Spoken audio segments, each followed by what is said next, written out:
கலைஞர் கருணாநிதியின் பிறந்த தினத்தை செம்மொழி நாள் என அரசு கூற.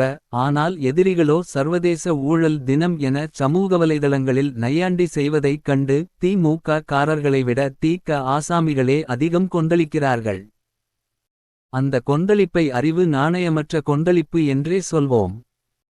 காரணம் ஊழல்வாதிகள் என திமுகவினரை முதலில் பிரகடனப்படுத்தியதே ஈ.வே. ராமசாமி தான். தொடர்ந்து காணொளியை பார்ப்பதற்கு முன் நம் சேனலை சப்ஸ்கிரைப் செய்து ஆதரவு தாருங்கள்.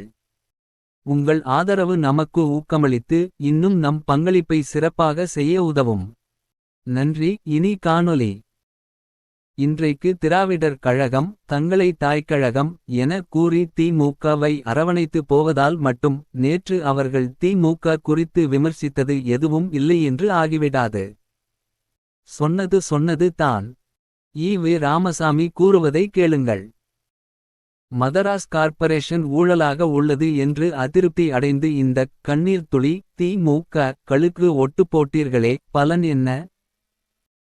சாணியிலே கால் வைத்து விட்டோமே என்று அஞ்சி எட்டி குதிக்கப் போய் மலத்தில் அல்லவா கால் வைத்து விட்டீர்கள் என்கிறார் ஈ.வே. ராமசாமி. தனக்கு பிடிக்காத அநேக பேர்களை மலம் என கூறி மகிழ்ச்சி அடைவது தான் அவரின் பிறவிக்குணம். அப்படியே தி.மு.க. என்ற கண்ணீர் துளிகள் செய்த ஊழலையும் மலம் என கூறி சுய இன்பம் அடைந்துள்ளார். திமுகவினர் ஈ.வே. ராமசாமி எதிரியாக இருந்தபோது மலம் என்று கூறியதால் அதை பெரிது படுத்த வேண்டியதில்லை.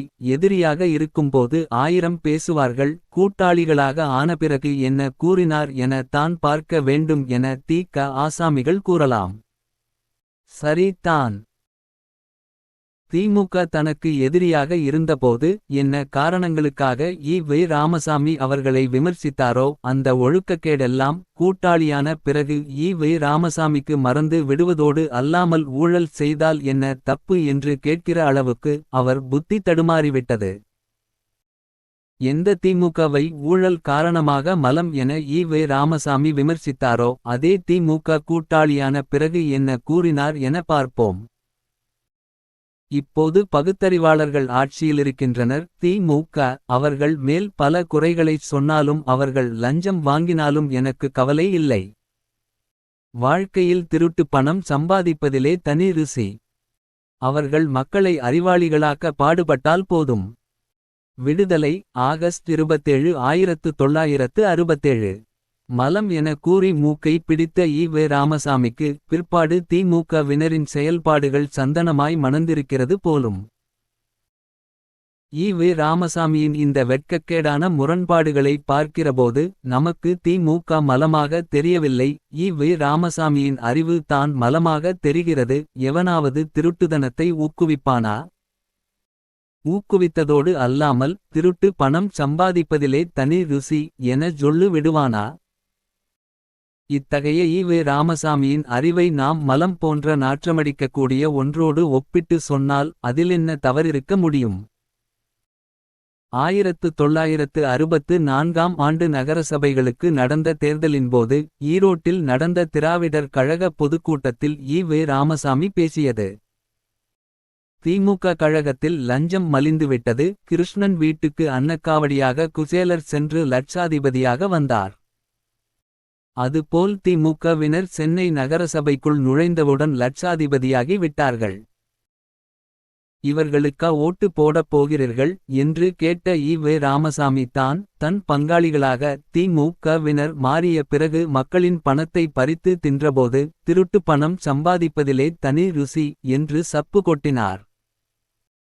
திமுகவினரை ஊழல்வாதிகளாக மாற்றாமல் விடமாட்டேன் என ஈ.வே. ராமசாமி அந்த காலங்களில் கங்கணம் கட்டி கொண்டு தான் அலைந்திருக்க வேண்டும். திமுகவினரின் ஊழலை மேலும் ஊக்குவிக்கும் தன்மையோடு ஈ.வே. ராமசாமி கூறியது இந்த மந்திரி லஞ்சம் வாங்கினான். அந்த மந்திரி குடித்தான். அவன் பொம்பளையோடு போனான் என்பதெல்லாம் சாதாரணமானது. ஜனநாயகத்தில் இதுவரை இலஞ்சம் வாங்காமல் இருந்தவன் எவன்? ஜனநாயகத்தில் சாதாரணமாக நடக்கக்கூடியதேயாகும். இதை ஒரு பெரிய குற்றமாகவோ குறையாகவோ கருத வேண்டிய அவசியமில்லை. இந்த ஆட்சியால் நன்மை என்ன என்பதைத்தான் நாம் பார்க்க வேண்டும். மே 1 1969 அன்று சென்னை திருவல்லிக்கேணியில் ஈ.வே. ராமசாமி பேசியது. இவ்வளவு அறிவு குன்றி பேசும் ஈ.வே. ராமசாமியை என்னவென்று சொல்வது. இவரின் அறிவுக்கு முன்னால் ஊழல்வாதிகள் எவ்வளவோ மேல். அவனுக்கு பகுத்தறிவில்லை. அயோக்கியனாக இருக்கிறான். இவர் பகுத்தறிவாதி என கூறிக் கொண்டும் அதே பழுதுபட்ட அறிவுடன் இருந்தது அதைவிட பெரிய அறிவு மோசடி தானே. ஈ.வே. ராமசாமி திருடனின் பார்வையிலேயே பேசி இருக்கிறாரே தவிர ஊழலால் பாதிக்கப்பட்டவன் குறித்து ரோமமளவு கூட யோசிக்கவில்லை. அவர்கள் லஞ்சம் வாங்கினாலும் எனக்கு கவலை இல்லை. வாழ்க்கையில் திருட்டு பணம் சம்பாதிப்பதிலே தனி ருசி. அவர்கள் மக்களை அறிவாளிகளாக்க பாடுபட்டால் போதுமாம் ஈ.வே. ராமசாமிக்கு. ஒரு திருடன் இன்னொரு திருடனைத் தான் உருவாக்குவான் என்கிற அறிவின்றி ஈ.வே. ராமசாமியிடம் எவ்வளவு கேவலமான வக்காலத்து. ஈ.வே. ராமசாமியின் பகுத்தறிவில் தான் எவ்வளவு முன்னேற்றம். எதை நேற்றுவரை தவறு என்றாரோ அதையே இன்று சரி என்கிறார். ஆக திமுகவை எதிரியாக இருந்தபோதும் சரி பங்காளியான பிறகும் சரி அவர்கள் செய்த ஊழலில் ஈ.வே. ராமசாமி எந்த மாற்றத்தையும் காட்டவில்லை.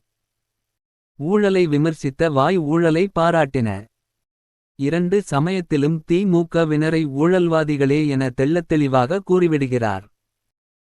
ஈ.வே. ராமசாமி வாயாலேயே திமுக காரர்கள் ஊழல் பேர்வழிகள் என ஒப்பு கொள்ளப்பட்ட பிறகு பிறர் திமுகவினரை ஊழல் பேர்வழிகள் என சொல்வதற்கா தி.க. ஆசாமிகள் கொந்தளிக்க வேண்டும்.